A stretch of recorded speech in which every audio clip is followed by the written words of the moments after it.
गुरुवे गौरचंद्राय राधिकाय तदालय कृष्णाय कृष्ण भक्ताय तद्भक्ताय नमो नमः।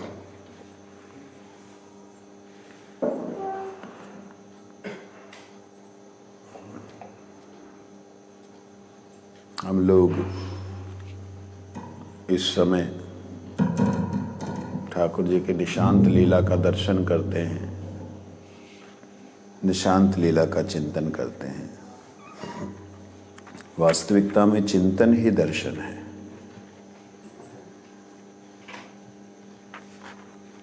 जो व्यक्ति चिंतन करता है वास्तविकता में दर्शन ही करता है।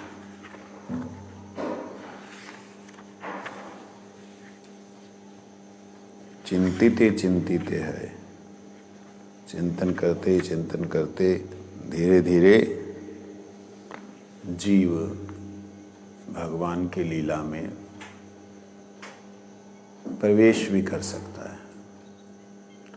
अपना कोई सामर्थ्य नहीं है कि कोई साधन भजन कोई विधि ऐसी हो जो उसमें प्रवेश कर सकें, ऐसा कुछ भी नहीं है। ये तो केवल उनकी कृपा है कि वो स्वीकार कर लें। आप कहें कि चक्रों के जागरण से भगवान का प्रेम मिल जाएगा, ना, बिल्कुल नहीं। ये तो केवल मात्र आपका जागरण है। आप जगने के बाद कितना उस तरफ जाते हो, कितना उनकी तरफ, उनके नाम में, कितना उनके विरह में तड़पते हो, वो बात है मूल। अगर भगवान के लिए विरह नहीं है, विरह शब्द का अर्थ क्या होता है? बिना,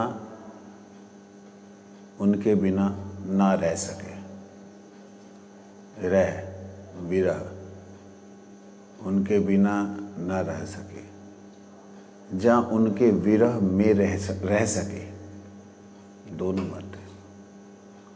तड़फन है लेकिन फिर भी मरना नहीं है, जलना है मरना नहीं है।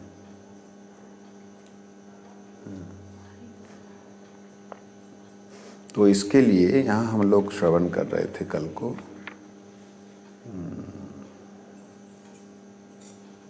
कल या परसों चेतोदर्पण मार्जन का साधारण अर्थ सुना था। आज आगे बढ़ते हैं।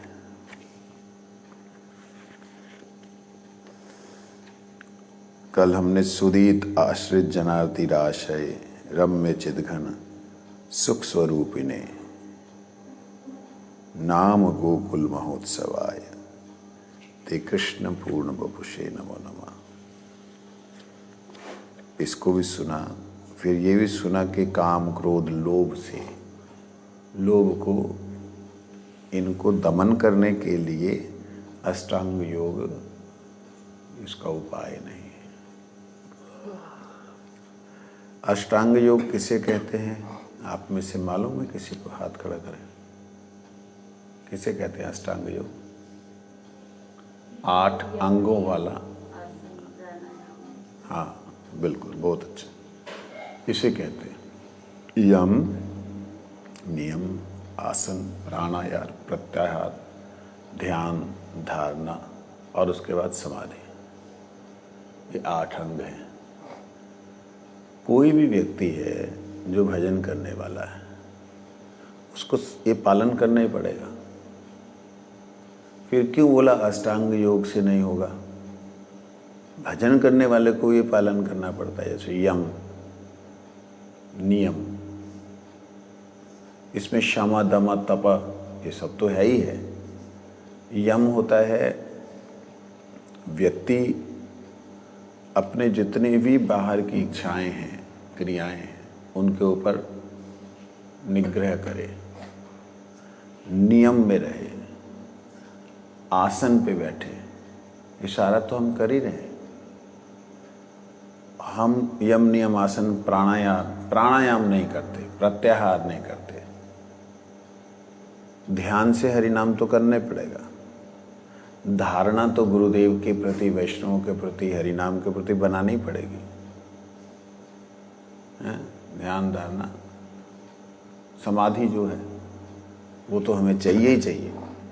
हमारे में फिर ये क्यों कहा गया अष्टांग योग? अष्टांग योग मतलब केवल अष्टांग योग। जैसे ज्ञान के बारे में सुना था कि केवल ज्ञान, केवल ज्ञान में ब्रह्म ज्ञान।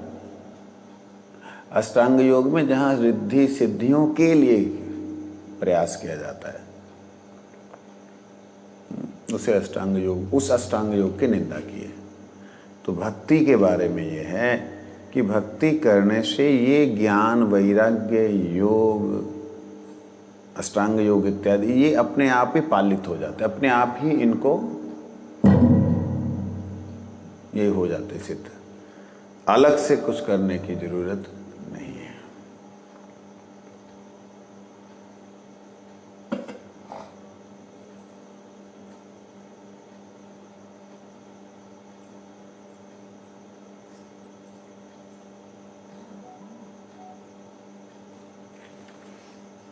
आज कल ये श्लोक हो गया था। श्रेया श्रुतिं भक्तिं मुदस्यते विभो क्लिश्यन्ति ये केवल बोधलब्धये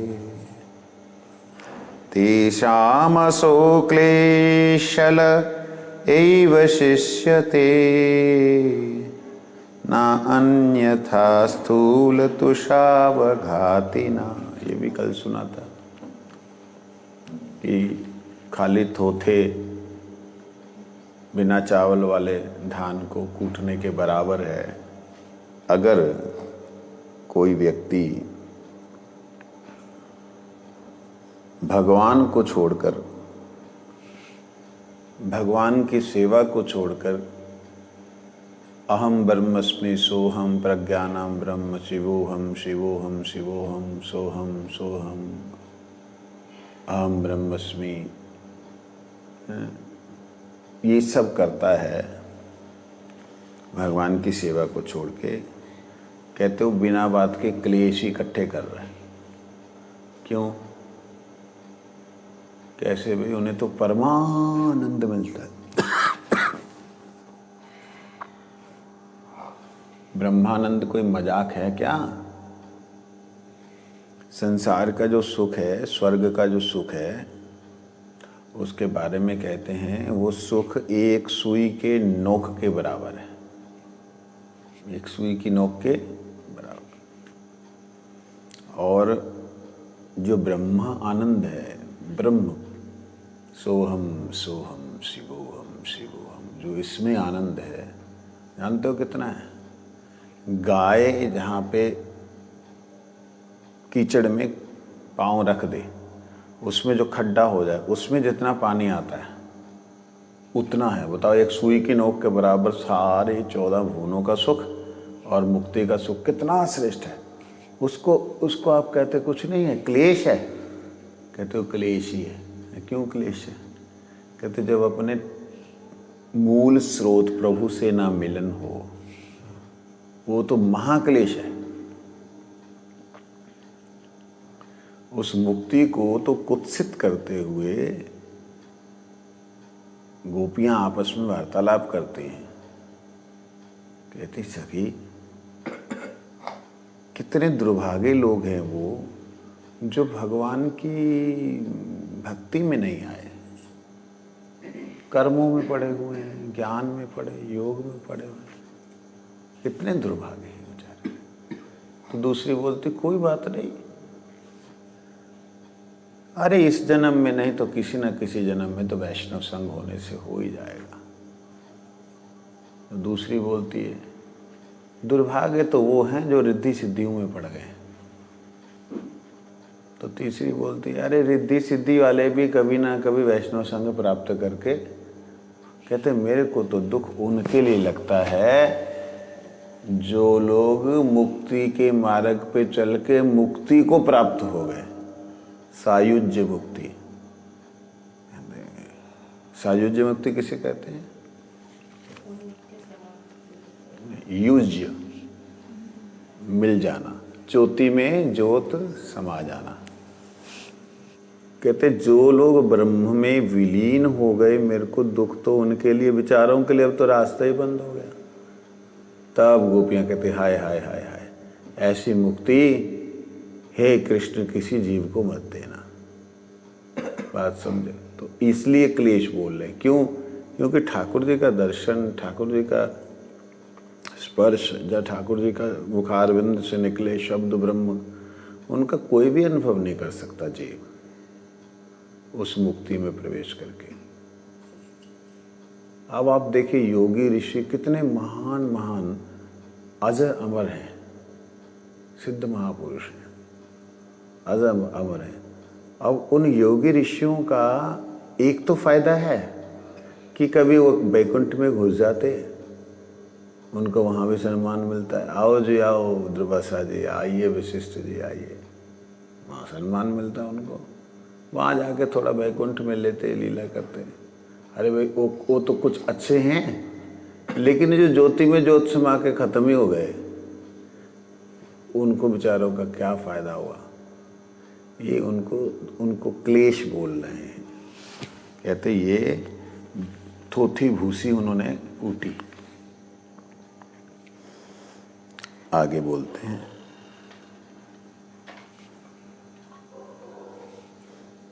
नाता परम, जय हो, नाता परम कर्म निबंध कृंतनम मुमुक्षतां तीर्थ पदानुकीर्तनात्।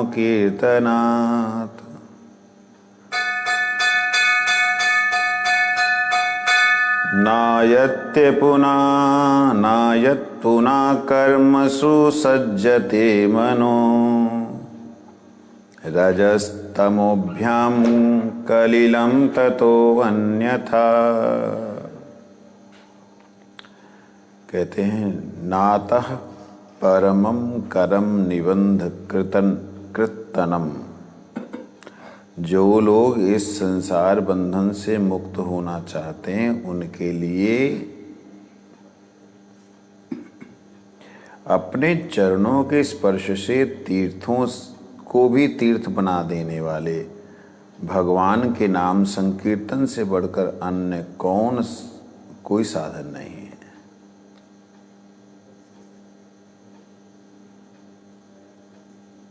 जिसके पापों का समूल ध्वंस हो सके, क्योंकि भगवान का आश्रय लेने से मनुष्य का मन फिर कर्म के प्रपंचों में नहीं पड़ता। भगवान नाम के अतिरिक्त किसी भी दूसरे प्रायश्चित का आश्रय करने से मन रजोगुण और तमोगुण से ग्रस्त ही रहता है तथा उससे पापों का मूल रूप से नाश नहीं होता। देखिए यहाँ बोल रहे हैं नातः परमं कर्म निबंध कृतनम।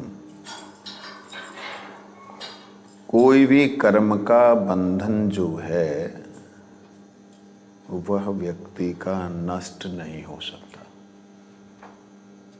अब आप देखिए,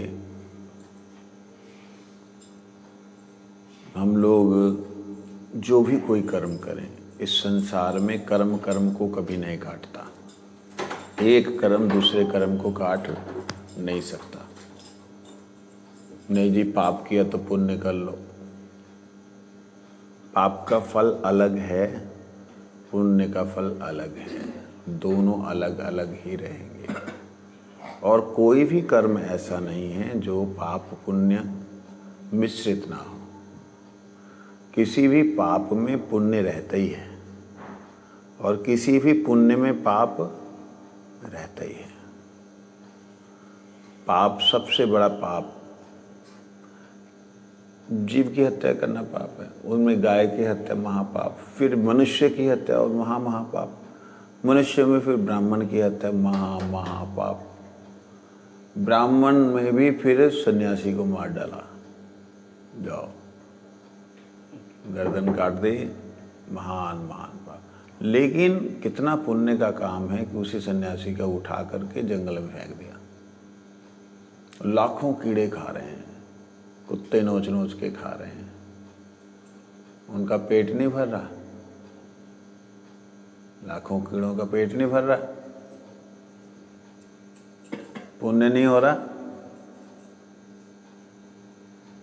तो उसको पाप नहीं महा महा महा महा पाप क्यों बोला? भयंकर पातक क्यों कहा इसे? इसलिए कहा क्योंकि अगर वह सन्यासी सद्वृत्ति धारण किया हुआ भगवान की खुद सेवा करता और उसके शरीर में जितने जीव हैं वो भी भक्ति के अनुकूल हो जाते, तो कल्पना करके देखिए कितने जीवों का कल्याण होता। वो कल्याण का मार्ग जिसने रोक दिया उसको पाप नहीं लगेगा? वो पाप नहीं है क्या? भूखे को खाना खिलाना ये काहे का पुण्य है कि आप करोड़ों जीवों के भजन साधन को नष्ट कर दें, है ना? तो कोई भी पाप में पुण्य होता है और कोई भी पुण्य में पाप है, कोई भी पाप में पुण्य है, दोनों ही मिक्स हैं। इन कर्मों को कर्मों से काट नहीं सकते। समझ आ रही मेरी बात? ਤੁਹਾਨੂੰ ਪੁੱਛਣ ਦੇ, ਤੁਹਾਡੇ ਪਿੱਛੇ ਕੋਈ ਨਹੀਂ ਤੁਹਾਨੂੰ ਪੁੱਛਣ ਦੇ। समझ आ रही गल? कोई भी कर्म को कोई दूसरा कर्म नहीं काट सकता है। कर्मों को तो आग लगानी पड़ती है। आग लगाना, कर्मों को क्या लगाना पड़ता? भगवान ने कहा गीता में, ज्ञान अग्नि सर्व कर्माणि भस्मसात कुरुते तथा। हे अर्जुन, ज्ञान रूपी अग्नि के द्वारा सारे कर्मों को तू भस्म कर दे। सारे कर्म, उसमें पाप भी पुण्य भी, सारे के सारे कर्मों को ज्ञान अग्नि के द्वारा भस्म कर दे। ज्ञान अग्नि के द्वारा क्या मतलब? यही जो हम सुन रहे हैं कि भगवान के चरणारविंद के बिना ये संसार में पापों का समूल नष्ट हो सके ऐसा और कोई साधन नहीं है। कौन से चरण भगवान के? जो तीर्थानुकुर्वन्ति तीर्था। तो वास्तविकता में वो कौन है बताइए?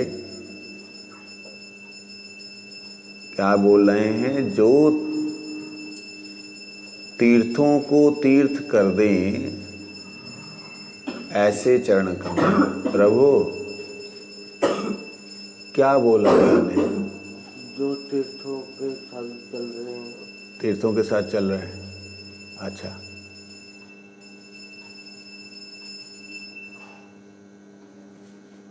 हथ कारवल दिल यार वल, ये थोड़ा दिमाग नाल रखा करो, नहीं तो कर्मी बन के रह जाओगे। कर्मी का मतलब जानते हो? काम करने वाला नौकर, उदा ही बन के रह जाना। ध्यान इधर भी रखा करो कथा वाल। आज इतनी सुंदर बात आ रही है।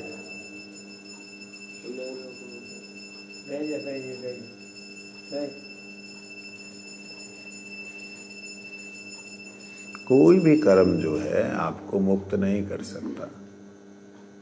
कर्म कौन सा मुक्त नहीं कर सकता? ठीक है, तो कहते हैं जो तीर्थों को तीर्थ करे ऐसे चरण, उनका आश्रय बिना लिए भगवान के चरण जो हैं वही तो हैं जो तीर्थों को पवित्र करते हैं। अच्छा, भगवान के चरण तीर्थों को पवित्र, हम कैसे मिलेंगे भगवान के चरणों से? आप मिले भगवान के चरणों से? मिले? आप मिले? आप मिले? यही तो गुरुदेव क्या है? नमोम कृष्ण पृष्ठाय। विष्णुपाद आए क्या होता है? भगवान के नहीं मिले। और गुरु जी का नाम क्या है? तीर्थ गोस्वामी महाराज। नाम ही तो भगवान के चरण कमलों का आश्रय लेने से जीव के समस्त पाप कट जाते हैं, मूल जड़ से खत्म हो जाते हैं, समूल नष्ट हो जाते हैं। ये बात समझने वाली है। हम लोगों ने भगवान की कृपा से, भगवान ने आके हमको पकड़ लिया, लेकिन हम लोगों ने उनके चरणों को कितना पकड़ा है, ये ध्यान देने वाली बात है। इस वक्त की लीला है कि ठाकुर जी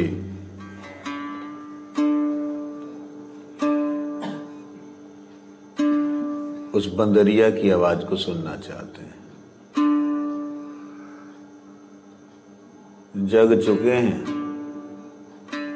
उठना नहीं चाहते। जैसे हम लोग आलस्य करते हैं, भगवान जी भी आलस्य कर रहे हैं। आलस्य भी किसके लिए कर रहे हैं? बंदरिया के लिए। ले काय को बंदरिया के लिए आप परेशान हो रहे हैं? कहते बहुत ही कोमल हृदय वाली है वो, क्योंकि भगवान की लीला में, विशेष करके इस लीला में,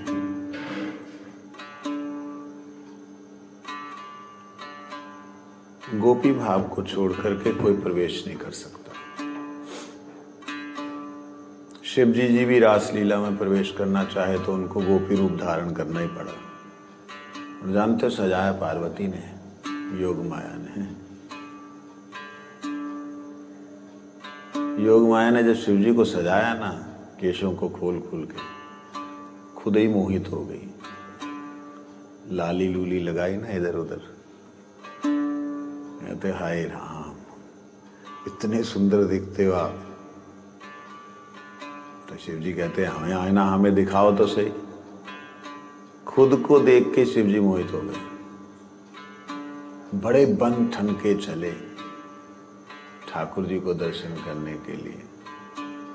क्या दर्शन करेंगे? दर्शन करते हैं, आंखें खुली की खुली रह गई। अरे ये क्या है? इतनी सुंदर सुंदर गोपियां, क्योंकि गोपियां तो किसी को अपना चेहरा दिखाती नहीं। यहां सब उजागर है, सब खुला है, लीला चल रही है।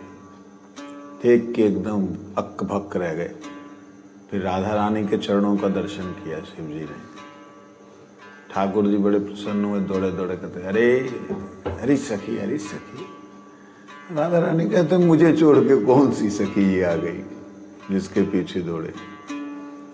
तो लीला ये है कि शिव जी को भी गोपी रूप में जाना पड़ा।